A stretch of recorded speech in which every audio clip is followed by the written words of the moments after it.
سأصرف عن آياتي الذين يتكبرون في الأرض بغير الحق وإن يروا كل آية لا يؤمنوا بها وإن يروا سبيل الرشد لا يتخذوه سبيلا وإن يروا سبيل الغي يتخذوه سبيلا ذلك بأنهم كذبوا بآياتنا وكانوا عنها غافلين. به زودی کسانی را که به ناحق در روی زمین تکبر می‌ورزند از آیات خود باز می‌دارم، به طوری که اگر هر نشانه ای از قدرتم را بنگرند بدان ایمان نیاورند و اگر راه هدایت را ببینند آن را در پیش نگیرند و اگر راه گمراهی را ببینند آن را برگزینند.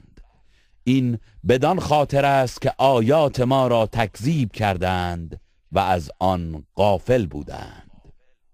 والذين كذبوا بآياتنا ولقاء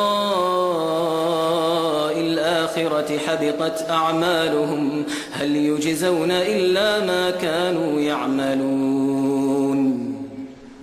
و کسانی که آیات ما و دیدار آخرت را تکذیب کردند اعمالشان تباه شده است.